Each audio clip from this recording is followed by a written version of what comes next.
Ah.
Content warning. The following show contains a host that smokes tobacco. Ooh. Discussions of fictitious violence, potty mouth language from time to time, and of course, a few other things that'll make people, well, feel a little uncomfortable. But we urge you, stick around, because you might only be being seen, not being attacked. Anyway, let's do this.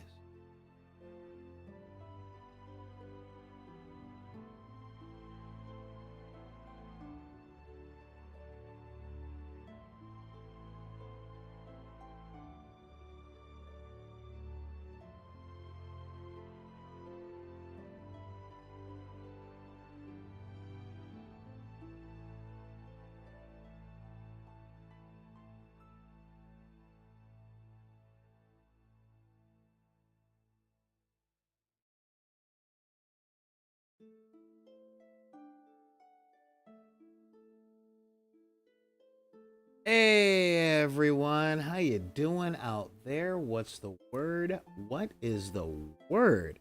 Oh man, welcome to the game gallery. You know, I tried doing some new-ish music this week and it just didn't go on. Hey, Call of Fortnite, how you doing out there? What's the word? What's the word? So, let's get some music in here. Here we go. How you guys feeling? I hope you're feeling good. So yeah, welcome to the game gallery. I am so sorry today that I am, well, really late. Turns out when you're dealing with the county that you live in, they don't care about your work schedule. They only care about their job. So that's where we are. That's what's going on. So I'm sorry that I ended up being here so late.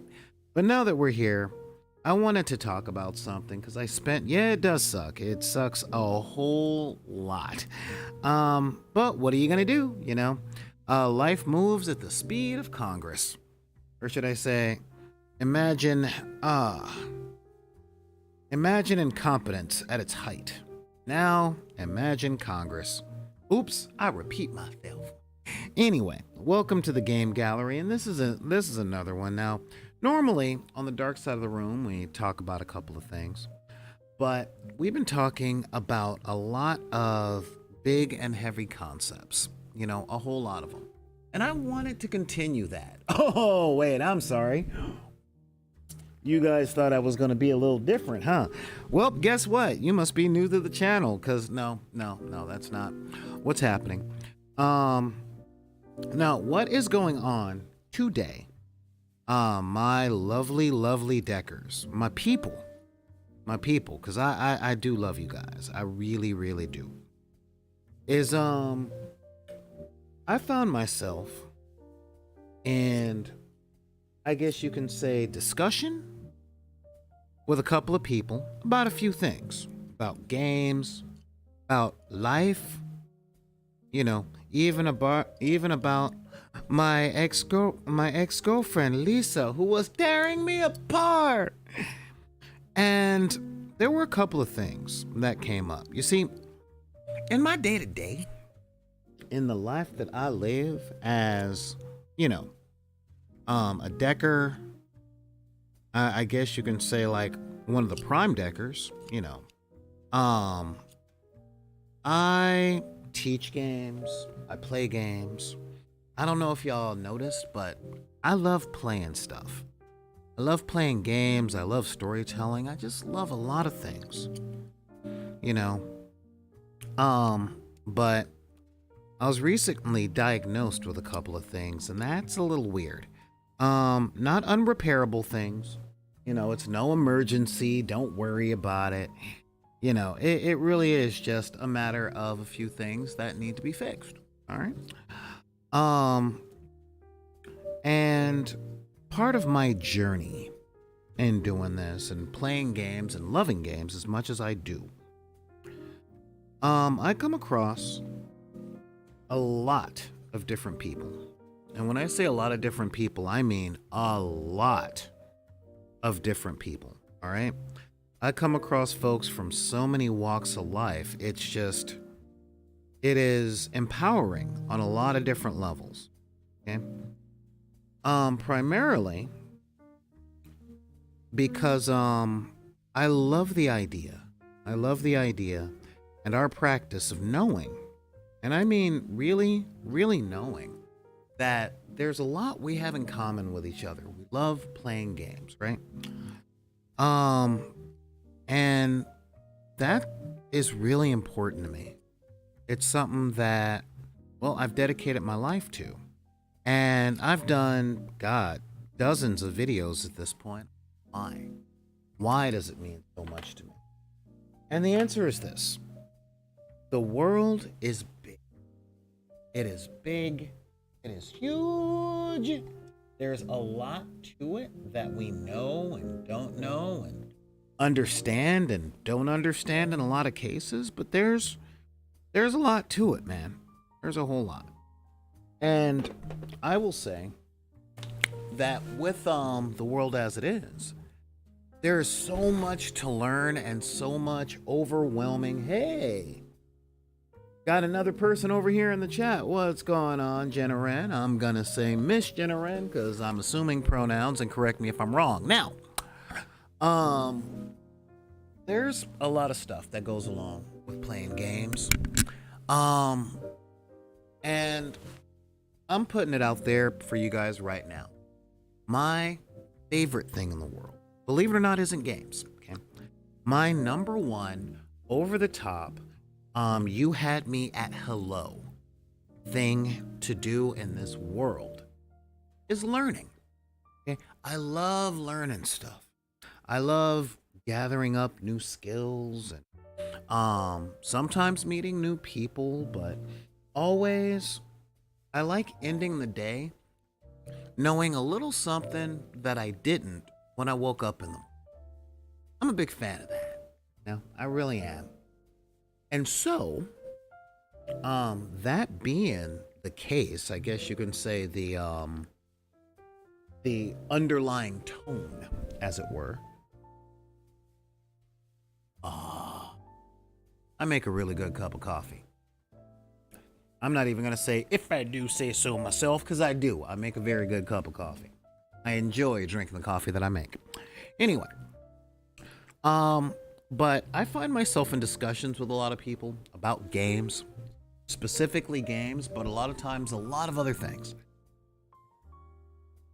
And it's odd to me that my love of learning new things can be counteractive. Not counterproductive, but counteractive, the opposite of, one would say. A lot of the ways that we look at things in the 21st century. I titled today, not painting up stuff. Hang on. Boom, there we go. Breaking ideas and games. Okay? I talk to some people, and when I teach people a lot of games, I do tend to take things slow to make sure that people understand not just what some of the rules of the games are, but why those rules are there. Okay? And that's a really big thing. I have a lot of friends who love learning new games. They totally have like this new relationship energy with games, but they don't exactly like learning new games. They want to improve new games. I take a look at stuff and I'm like, okay, learning the rules to a lot of games out there can be tantamount to reading a textbook. So if you like sitting around and reading stereo instructions or the handbook for the recently deceased, a lot of games right up your alley. That's like all you, right? But most people grew up with the old Parker Brothers, Milton Bradley stuff like Sorry, Monopoly, Game of Life, stuff like that. Stuff that has a really, really, really shallow learning curve that you can sit down and just play.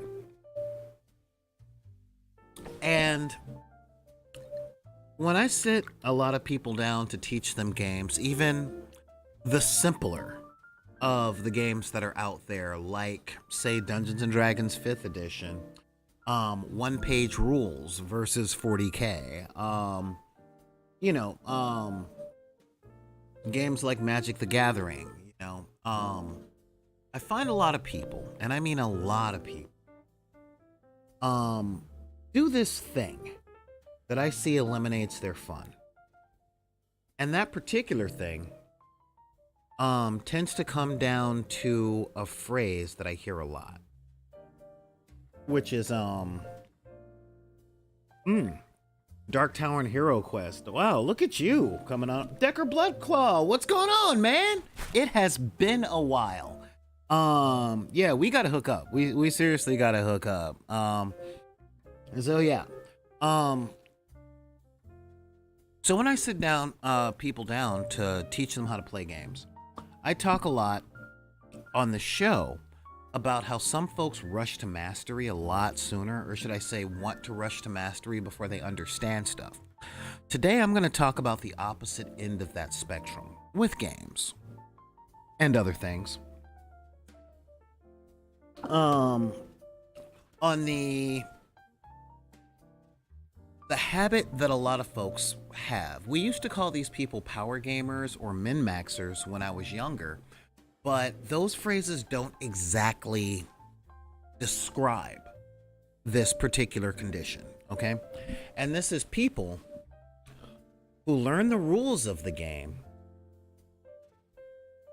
I guess you can say simply to win, but not to enjoy the game, okay? I will give you an example. Long time ago that Neon Arlecchino would totally remember. I used to play HeroClix once a week at one of the friendly local gaming stores. I would say near the Wizard's Tower, but the Wizard's Tower isn't exactly near anywhere. And there was a dude there that every time we played, now understand guys, HeroClix was and is a collectible miniatures game. Kind of whack players, but follow me on this one, Decker, okay? HeroClix is a collectible miniatures games where you buy little pre-painted minis. I would normally pull one up, but I don't have one within arm's range, okay? And all the characters in HeroClix at the time were based on comic books, either Marvel or DC. There were indie clicks way back in 2004, and there have been WWF clicks since, okay? Yeah, a later stream. Excuse me. Yeah, and for the record, guys, I was on the phone with the County of Los Angeles from 1 o'clock to 5:30 today. One phone call on hold for most of it. That totally sucks. Of course there would, but those aren't the people we're talking about today, Call of Fronty or Fortnite.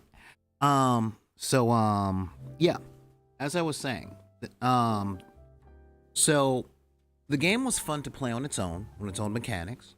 And it was designed for people who loved comic books to go pew pew pew with their favorite comic book characters. And since, let's be real, I remember Iron Maiden clicks, and to sell comic books. Let's be real, to get people who like the game interested into reading comic books, especially when they found out that the sets were based on the comic book teams as they were written in certain periods of time. There was this one dude who didn't like comic books, and I don't think he enjoyed playing games. I remember that he would spend his considerable budget on the biggest and strongest piece, like, we're talking 28 millimeter games, and he would almost buy nothing but giant figures with all the powers, okay? He would play a regular game with event pieces.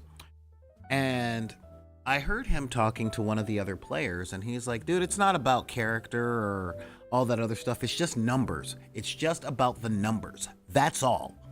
You know, you stack the numbers, you play the numbers, that's it.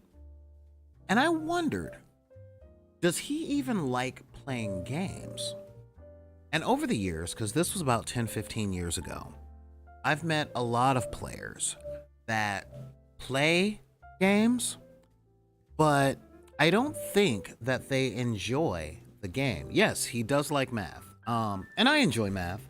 And there's a lot of people that do enjoy math. But I think there's a lot of folks that have this idea that the game itself is outsmarting the rules of the game to get to the winning result versus the experience of the journey. Okay. I knew someone who was in therapy years ago, and they fought their therapist on every single front. Literally, when the therapist would give them exercises like journaling or anything like that, they would say, I don't see how this will benefit, therefore I'm not going to do it. And my reply was, well, are you the one with a PhD in psychology? Master's in social work? Like, because this person literally went to school and gets paid currently to do the thing, to recommend the things that they're recommending. But because you can't see the result, you're not going to trust their expertise. And I've gotten into it a lot with people over the years when it comes to game design on that. Now you guys, I hope you're still here, Decker Bloodclaw, because now is when I start talking about 40K. I've talked with a bunch of people who love 40K.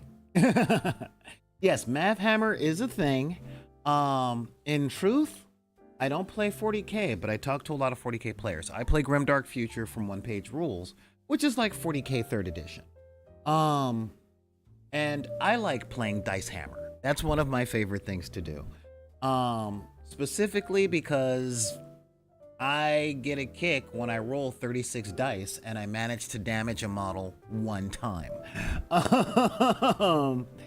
It's a thing, and yeah, I do have an orc army and I have a swarm Tyranid army and all that other stuff. I just don't like the stratagems and the corporate practices of GW with their buying techniques, which means I'd have to take out another mortgage on my house in order to play the game with people who play it regularly. But when I talk to people about 40K, they talk about lore. I mean, they say it more than freaking guys painted green screaming Gorka Morka. Yeah, I mean, seriously speaking, and I've checked out some of the lore, and I see the satire, okay? I see the satire. And what I mean when I say I see the satire is every single book that I've ever picked up about Warhammer 40K falls under what I call the perceived Superman syndrome, okay? Space Marines in the books can be beaten by no one. Except for the Custodes, okay? The Custodes and the Space Marines are the most bad mamma jammas, the most elite, the hardest of the fight, hardest of the hardest. They come in and they can decimate entire villages by waving their chainsaw sword once and then yawning nonchalantly, just like people think that Superman can't be shot, can't be punched, can't be hurt, blah, blah, blah, blah, blah, blah. Yeah, exactly. In the novels, a 10-man unit of Custodes is enough to take over a planet. In the comic books, especially in the 1970s, Superman could take over anything at all times. And when I sit down with these people to play games based on these properties, okay, and they go, well, I shouldn't have lost. I shouldn't have lost that morale check. I shouldn't have taken that damage. I shouldn't have done this because in the books, it's the lore. And I'm like, yeah, but we're not playing a book. Like, I was a little disappointed in the first edition of HeroClix when it came out in 2002 because there was a game mechanic problem where Spider-Man could literally defeat Superman in a one-on-one in any game because of one of the powers that he had. They fixed that since now, okay? Statistically speaking, F you. Yeah, exactly. Yeah,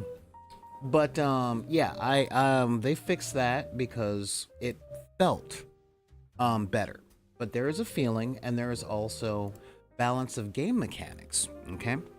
And so I get together with people, and I've played so many games over the years.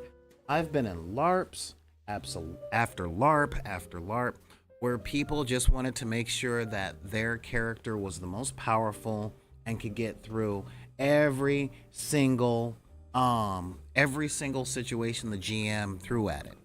And we're talking game design for a hot moment, guys. All right? With game design, the most important thing, and you've heard me say this on the channel, the most important thing in game design is to be challenging. And all challenge in game design is managing the probability of loss. Okay? You have to feel like you can be defeated in order to make a game fun. All right? Now some games take it a little too far.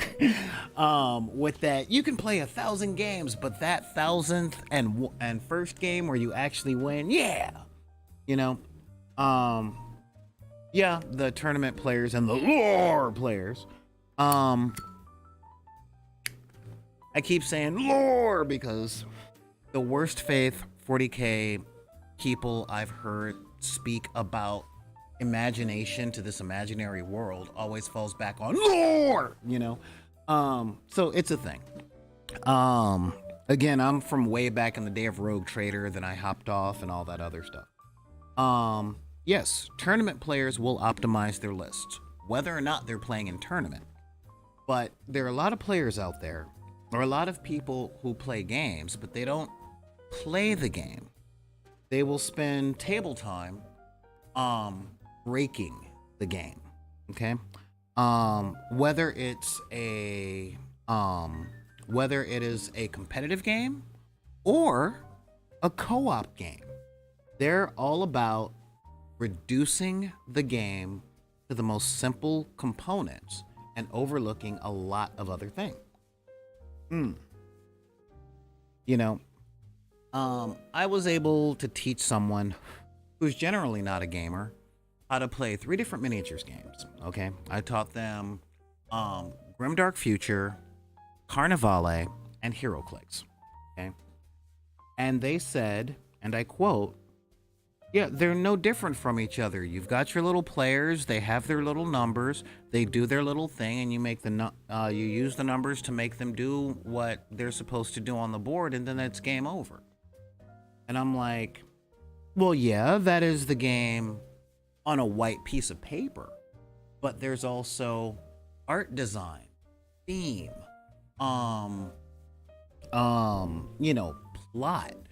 There's a whole lot to it. It's like an immersive bit in story, okay? And I'm not talking lore entirely.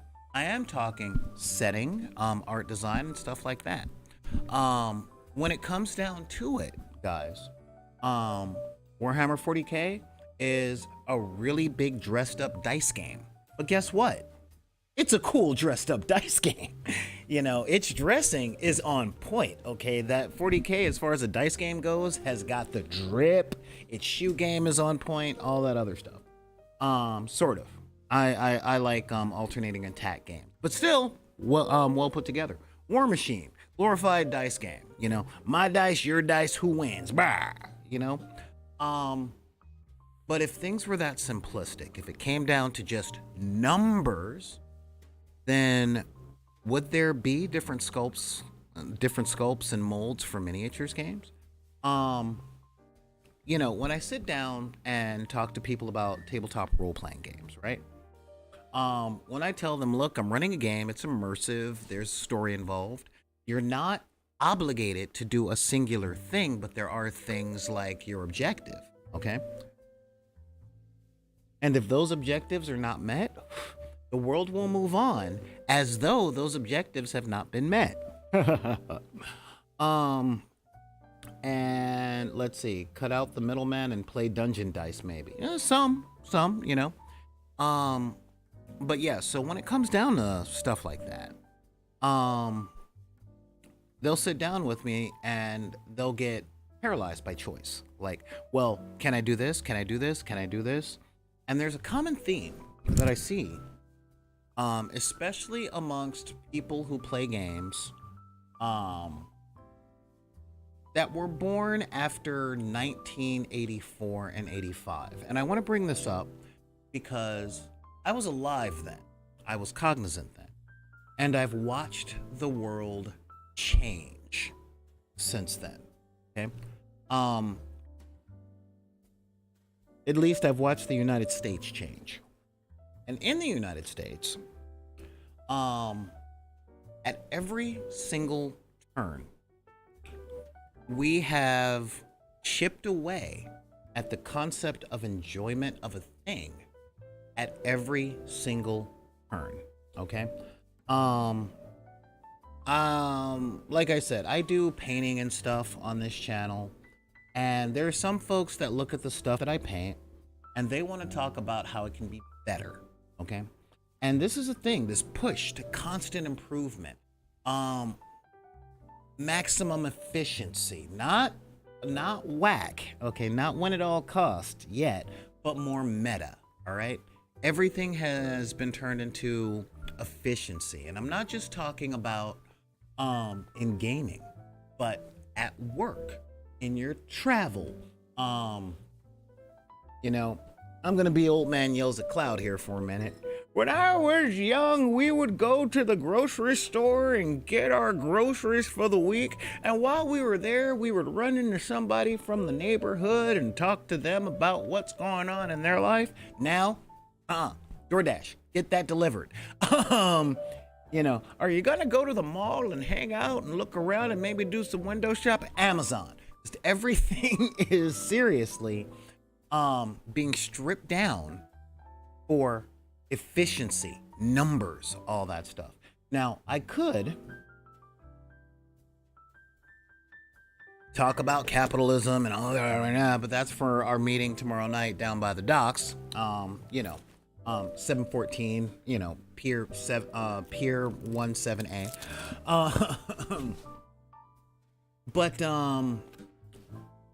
But along with that, there has come a whole lot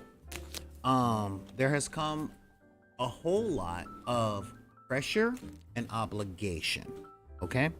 And this is one of the really, really big reasons. Oh, I didn't put the description in here. This is one of the reasons why some of us focus more on figuring out how the games work instead of playing the games. Okay? Now, I ran tournaments for a lot of games for a long time. And one of the things that people try and talk to me about is how much crap I talk on tournament. Here's the thing. Within the realms of a tournament, that is the time and place for that level of efficiency. Breaking down the game to math, blah, blah, blah. Because it's a competition, it's a matter of there's something on the line to win. Okay? I thought you were about to joke about buying all your food for $1 because there were fewer cameras. No. Are you kidding? Are you kidding, man? Don't get me wrong. The fact that right now in the city of Los Angeles, a dozen eggs is $7 is almost cause enough for revolution. Not gonna lie, but no. I was thinking about this because I was Generation X, and I talked to a good amount of my friends are millennials, and I am in love with Generation Z. No, not in a creepy way. It's not about that. And I remember, like, the thing that is really all over TikTok and stuff right now is being Generation X. I spent most of my life in this place called Outside, where we played games of pretend, and we chased each other, and we interacted with each other, and all this other stuff. And that gave us a different criteria, a different definition of what's fun. What I'm seeing is the idea of having fun nowadays, and please correct me if I'm wrong. I'm begging you, correct me if I'm wrong. The idea of fun hinges more on victory than it does anything else. I've watched a lot of places turn into second place is first loser. And it's not about playing, it's about winning. It's about, and the thing that really kind of hurts my heart, and I see this in video games. Again, let me just gray up my beard a little bit. Now, when I was a young lad, we were happy if we just completed a game. We didn't go back through the games over and over and over and over and over and over and over again to make sure that we got every single hidden object that you have to clip through a wall to make sure that you could get and all that stuff. Now, make no mistake. I grew up with Nintendo. So that's less powerful machines, yet somehow much more difficult games. But yeah, but the idea of, I kind of flipped because I loved fighting games when I was young. And the idea of grades with fighting games just blew me away. I'm like, what? There's I get a C for this level? I beat the guy. Let's move on. Oh, okay, yeah, I finally got an A. Wait, there's an S tier? There's a double S tier? And that idea in and of itself of pushing back the goalpost for accomplishments seems to have wormed its way in, like I said, I watch a lot of YouTube videos and painting and stuff like that. And I see a lot of stuff, which is why I had the subjects I had last week, like be kind to yourself when you make stuff, because there are so many people who do stuff way better than I looked at growing up, and they're always demanding more and saying that, well, the first place that I saw it was in construction. Okay, if you're laying tile and the very last tile that you lay on the floor is a little bit crooked, then the whole floor looks like crap. Not that tile, but 88% is just as bad as 0. Okay? And the interesting thing to me is that I see the pain that a lot of people carry with this, Again, I don't love painting miniatures. I kind of like painting terrain, okay? Which kind of makes me like the opposite of a miniature wargamer. I don't know how that goes. But I see a lot of amazing people, and they focus on those details and stuff. But I see a lot of people stress out about painting their miniature in such a manner where if anyone came to them with an electron microscope, everything would be in its place. And I'm going, okay, hold up. Are you being paid to do this? This was kind of like a thing that I reflected on last week with our show on trying to make things look like the box art. I'm like, the people who did the boxes had months and months and months to do this. They have degrees in art. They're doing all of this stuff.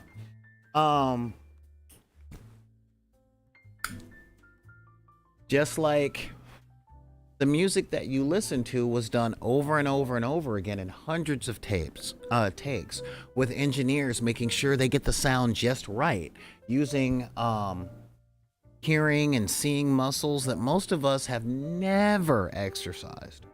Okay. And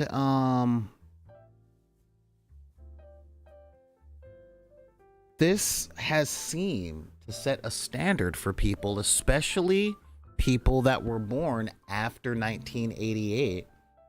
Hey, thank you. Let's see, we've got Skit saying this is a super interesting point that I've not considered a lot. Which point? Because I know I kind of ramble. And by the way, welcome. And so yeah, like this, you know, this sets people's standards to beyond their capability at the moment that they try, you know? And so this idea, you know, this idea of, well, who is that? Call of Cthulhu? There is experimentation, and experimentation, I am notorious for experimenting on the gaming table, okay? Like, when I play the tabletop miniatures games or collectible card games or even role-playing games that I play, I go in as this huge agent of chaos, okay? And when I say that, I mean, if I were to learn how to play Warhammer 40K, I would put together my army and I would play. What I would not do is check the meta, read, like buy all the codexes so that I know exactly what my opponent's army can do with the loadout that they have. And let's say I didn't buy the codexes because of the money. I wouldn't spend all night on Wikipedia doing all of that research, okay? I go in and I would just want to play the game, win or lose. I watch a lot of battle reports, especially from Play on Tabletop. I love those guys. And honestly, it's kind of taught me how to play Warhammer 40K, but I don't understand their strategies and I don't know their team's loadouts because I don't have an encyclopedic knowledge of what every single weapon and stratagem in the game does. But what I see is that seems to be the bare minimum, the entry point into fun and play. And the latest standard seems to be the bare minimum entry point. And I talk a lot about this when it comes to a lot of things, okay? The idea of the very last thing that came out in any subject, excuse me, seems to be the bare minimum for entry, okay? Meaning, well, I'm a bass player and I've been playing for like 30-something years, and I've studied hundreds of bass players through all walks of music, okay? And this idea of a bass player can't play unless they can listen to the song that came out from Thundercat. Like if Thundercat dropped a song today, a bass player sucks and they may as well have never picked up that instrument if they can't listen to it one time and play it stereo perfectly, regardless of what gear they have. Okay? If they can't do that, then they're not a bass player. If this standard has made it, and again, this is very relevant to the conversation, okay? This is the breaking ideas in games. The idea of playing something for enjoyment, stand or fall, and the idea of learning curve, starting off at a suck level and working your way up, learning, becoming better.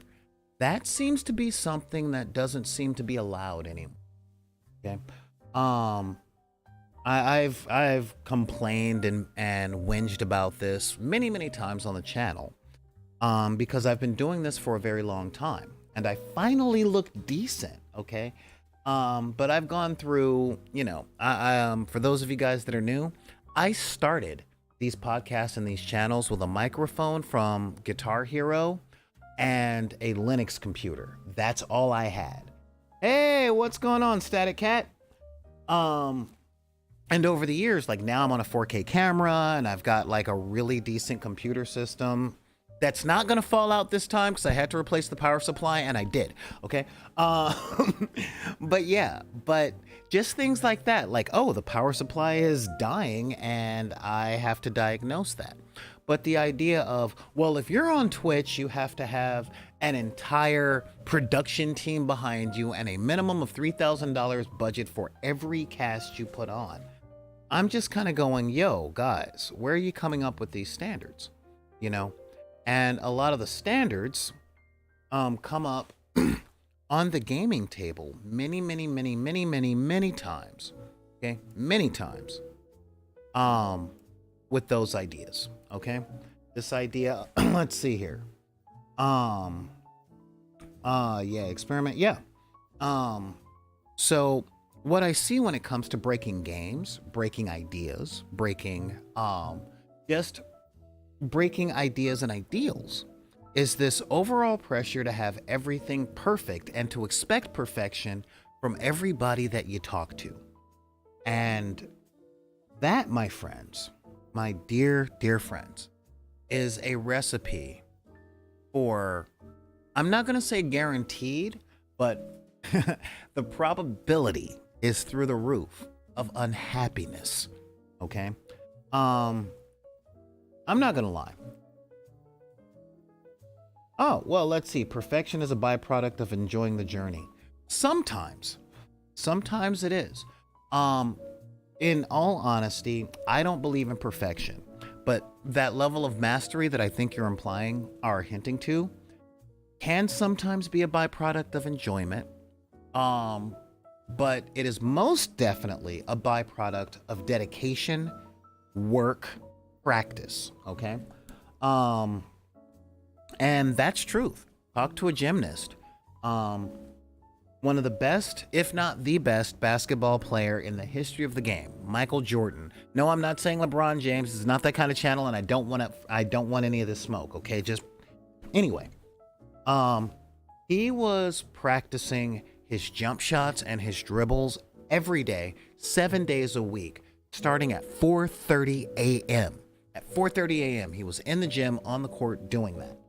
And I don't know if he enjoyed playing basketball at that point in his life. I don't even know if he enjoyed winning. I just know that he hated losing. So what I will say, when I hear perfect Call of Cthulhu, when I hear perfect, I'm thinking flawless. Flawless from a subatomic level to a universal grand level. Okay? Yeah, and I really see the scientific problem of that, of no molecular movement, which means no molecular, no entropy. So it's a thing. But one of the things that I came to terms with a long time ago was there was a time in my life I enjoyed playing basketball, but I was never going to go pro. Okay. But I like playing the game. I like the running and the bouncing of the ball and throwing it in the air. When it comes to games, I like pretending to be stuff. And I like taking my little toys and going, pew, pew, pew, pew, ha ha, I have a shield, that's the kind of thing I like doing. And I also like playing with math, okay? My fun is not determined on whether or not I know every edge case, outlier, loophole to assure my victory. And the process of even learning that,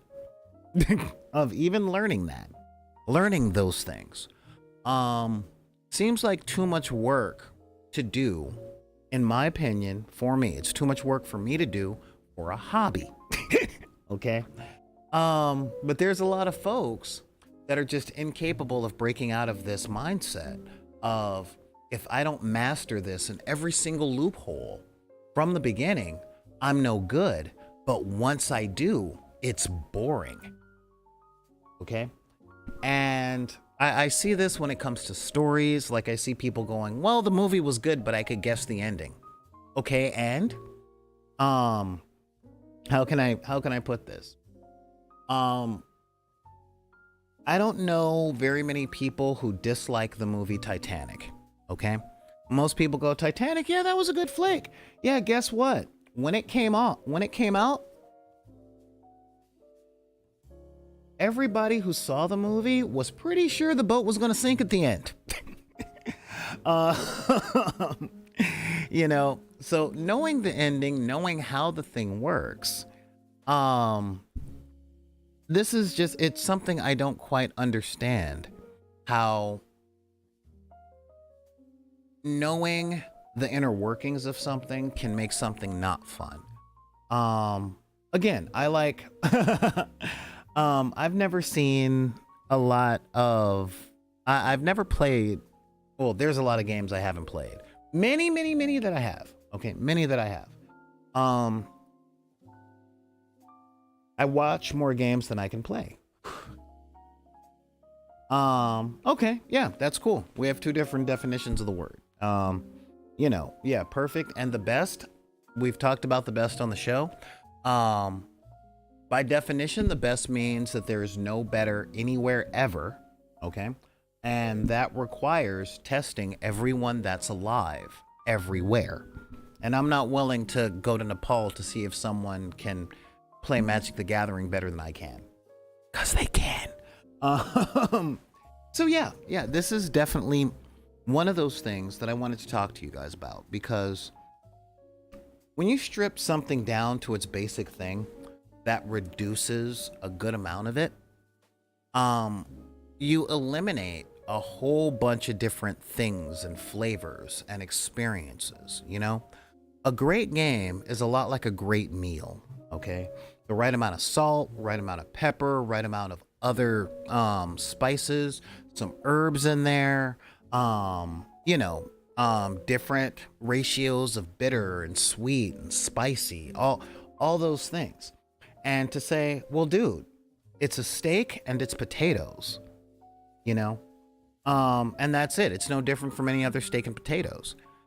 That kind of robs you of the whole experience, of the rosemary and the butter on the steak, or the cream cheese and Lowry seasoning salt that's been mixed into the mashed potatoes to augment the chives. You see what I'm talking about?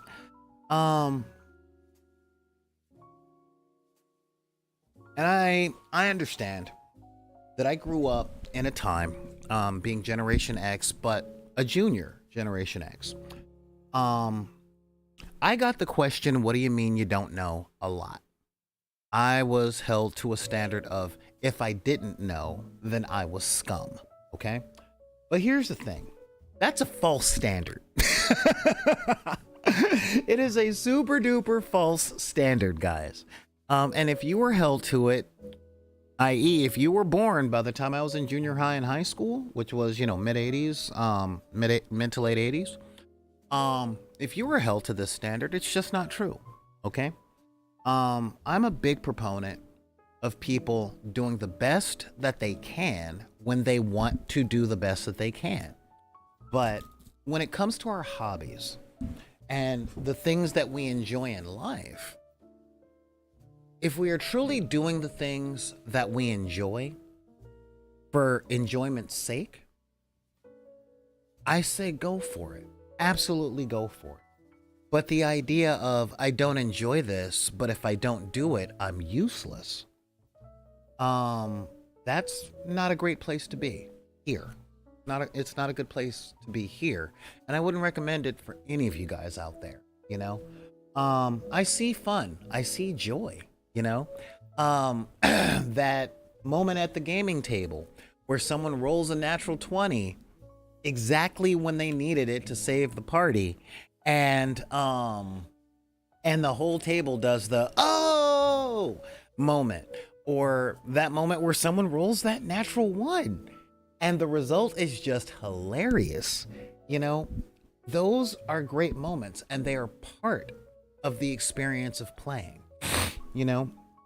I'm gonna do a couple of former pop culture references to hopefully wrap this stuff up in understandable chunks. One of my episodes, or one of my favorite episodes of The Twilight Zone, was about a dude who died, and he went to this place where he got everything he wanted. Okay. If he wanted to rob a bank, it went off without a hitch. If he wanted dancing girls, boom, he just had to make a phone call. Every time he played a game and gambled, he won, and he broke the bank for that day. Like, everything he wanted, he got, period, no questions asked. Matter of fact, one of the shots is him like sitting at his pool table in his super swanky hotel room, and he hits the ball to break, and all of the balls go in the holes. And he gets bored. Excuse me. Super, super bored. And it turns out he thinks he's in heaven, and then he talks to his representative, and he's like, you know, maybe I should try the other place. He's like, what made you think you were in heaven? This is the other place. The other place consists of the premise of everything you do, you're perfect at the first time, you never lose, you always win. Think about that. And when it comes to enjoying yourself, okay, not breaking the game, looking for outliers to win and all that stuff. If this is what you think you have to do, and you're still with us and watching this, okay? There was a commercial, I think it was for AT&T or something. And it was like, we do this for the guy that has to drive across country and talk to his family. We do it for the mom who has to call someone to get help sweeping her floors. You know, it was the 80s, guys. We do this for this. But the one that just makes me burst into tears, okay, just like, if I were to see the commercial, I'd be like, you do it for her. That is to say, you do it for him. You know, is literally for the little girl who sings off key with all of her heart. Now, I'm not just saying that because I love karaoke, okay? But just the idea of doing something that you can be in 100%, whether or not you're good, whether or not you know what you're doing. You know, some people do have fun with mastery, make no mistake, and I'm not saying that that's a bad thing. But this episode is to the people who are so focused on mastery that it would serve them to ask the question, is this fun? You know, is there another way to have fun about that? You know, can you sing off key with all of your heart, with no embarrassment, with no fear of being made fun of, with no fear of judgment? Can you do that? And for a lot of people, the answer is no. Primarily because of the environments they came around in, okay? If you're here, I promise you that you can. You know, we, like the Deckers, we won't do that. We don't do that. Because we are all about having fun. I'm not saying maximizing efficiency for victory, but we are about maximizing fun for a better quality of life. You know? Yeah, improving, you know what? Improving is cool for a lot of people. I've played games with so many people that have ended up in tears because they couldn't understand something real quick, you know? If they couldn't break the game, then they felt like they were stupid. And I'm sorry to tell you guys, and there was a content warning on this, so just be warned. Let's see, who all is here? Let's see here, yeah. There was a content warning, so be warned that we talk about stuff that can get a little deep, all right? And I've known a lot of people that feel as though if they don't understand something the first time, that they're useless and they're worthless. And I know because I've been here long enough and I've seen enough things and gone through enough that kind of stuff does come from childhood, you know? The I told you once already, why ain't you getting it right kind of ideas, right? You know? And what I move for people to do is to understand that that was the past. And the present that they're in, when they're learning to play a game, when they're doing something for fun, learning to play a game, learning to play a song on guitar, learning any new skill that you've always just been interested in learning. Just, I want to learn, I think I want to learn Spanish, or I think I want to learn Korean. Oh my God, I can't hold my mouth that way. Well, maybe I can give it a shot. Versus, I can't hold my mouth that way. I'll never speak Korean. I'm useless. I should have never been born. Y'all know. Well, you know, Call of Fortnite, should is a dangerous word. Should is a very dangerous word. A lot of folks should be confident. But in a lot of places on this planet, the methodology, i.e. the how of being confident, is more arcane than the true name of the freaking Abrahamic God. However, within that hiding of confidence, there is a lot of mockery. You know, I've had to sit down with a lot of my friends whose humor is making fun of people, and I'm like, look, that's not the kind of humor I like. That's not what I want to deal with. And if that's the way you think if you think making fun of me is funny for you, then I ain't gonna be around you, and you can't come around here. You know, I spent decades with my confidence in the toilet because I was mocked all the time for everything. The way I dress, the way I spoke, the games I like. Oh, you're good at math, but you got one equation wrong, type of thing. All right.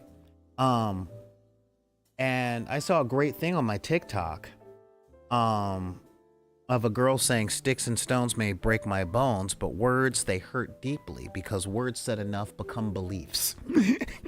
You know, bones heal, beliefs damage continuously. So I really get that. So when it comes to that kind of thing, you know, there's a lot of trauma that goes along in people's everyday lives, and there's less and less help for it on the daily. You know, it's one of the reasons that we do the stuff we do here with the games and the escapism and the comic books and all that stuff. And there's always going to be somebody that tries to invalidate our fun, okay? My mom used to say, don't feel sorry for yourself and don't beat yourself up, because the world is going to do that no matter how you feel about yourself. You shouldn't help it. And I couldn't wrap my head around that because I was too busy getting beat up every day. And so, yeah. But the thing is, and this is real, guys. If figuring out how to conquer a system is your methodology of fun, that's cool. All right. The last part we're going to talk about today is a matter of balance. Okay. There is balance. All right. And not just in one's own behavior, but there has to be balance in interacting with others. Okay. If, like, again, I myself, I'm a big fan of just playing. Let's just play the game, see how it happens. And if someone has to break the game in order to have fun, I'll be happy to sit down with them and go over the rules and have the conversations and do what the CEO of onepagerules says, which is people don't play complicated games, they talk about them.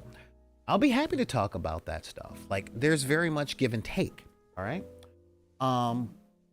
Because I understand that my way of having fun doesn't invalidate someone else's, and someone else's way of having fun doesn't invalidate mine. What's important to me is that the most people have the most fun possible.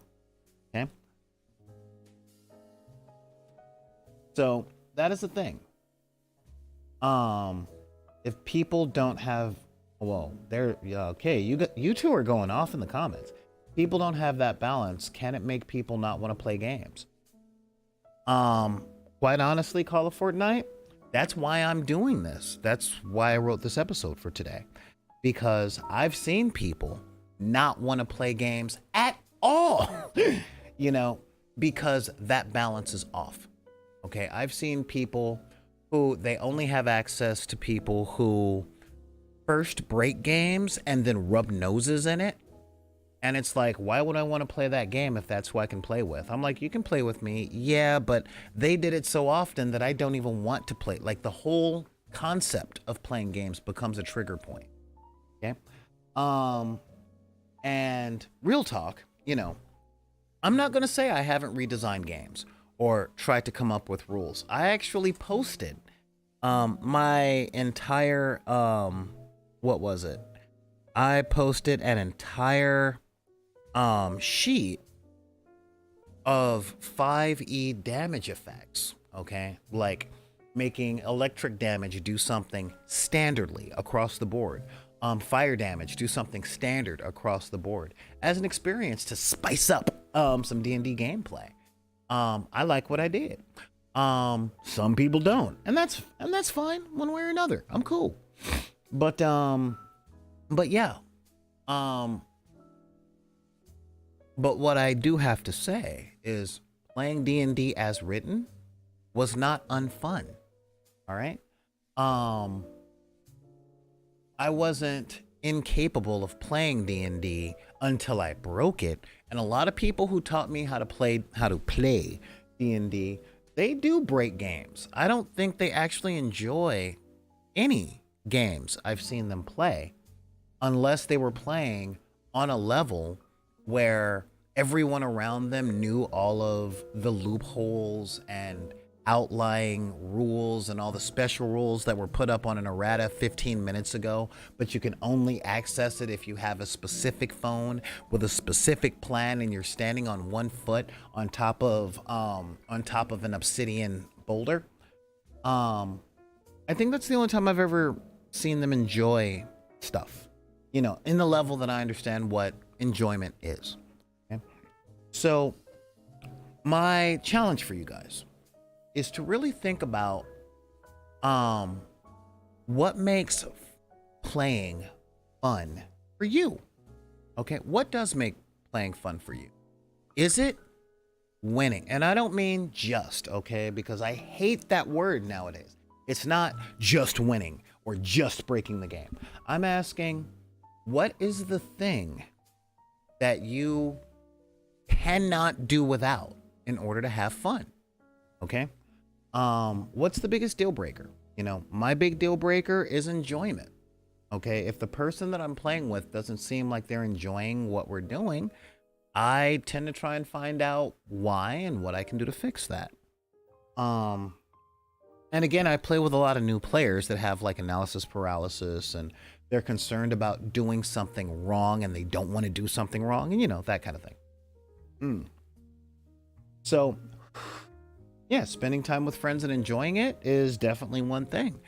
So I mean, really, that is a really big thing. But I've talked at you guys for about an hour, and I still have to do a few things for tonight because I lost 4 hours on the phone with the county today. So if you guys have any questions or comments or anything like that, that's easy. Feel free, and I mean this, y'all, feel free to hit me up at backinthedeck@gmail.com. That's BACKINTHEDECK @gmail.com. You can also hit me up on Twitter and Instagram at the same name. Reach out to me on TikTok and hit me up on Deckers on the Book. This has been a really fun episode. Okay, it's very rare that I get to put the dice up and we can talk about gaming as a concept and as a behavior.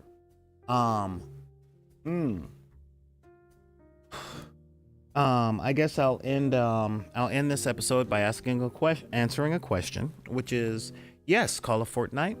Balance is hard enough to maintain, and when that balance is off, or should I say, people that have that kind of balance, yeah, they could lose it. You know, we all have off days.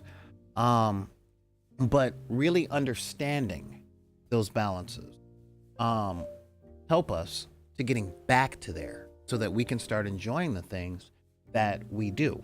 Okay. Here in the United States, we have this saying, if you do what you love, you won't work a day in your life. That's bull. Okay? But most of us work jobs that we don't like so that we can eat and have shelter and stuff like that. So when it comes to the extracurricular stuff, like playing games, we should spend that time doing the stuff that we enjoy. Okay? And in order to really get there, okay, not to maximize the efficiency of finding your own joy, but to replicate and more consistently have more fun more often requires an insight into yourself to understand what makes something fun. So that's my call to action for you guys. Really give it some thought. What are the things that really make your experiences fun? And if it is just cracking the numbers and all that, there's nothing wrong with it. But being aware is a really, really big thing, because once you're aware of it, one, you can look for those environments, and two, you can communicate with the people around you to possibly come up with that balance between you guys so everyone can have fun and you don't end up accidentally stepping in someone's bowl of cereal. All right? So I'm Solar Gray, the Cinematic Sorcerer, saying thank you guys for joining me today in the game gallery. We'll be back tomorrow on the dark side of the room. Okay? Anyway, you guys have a good night. I know it's late for a lot of you all over where you're at. And the place I have to go to closes in like 35 minutes. So I got to get there because I'm in Los Angeles and it takes 35 minutes to cross the street. Anyway, we'll see you guys later.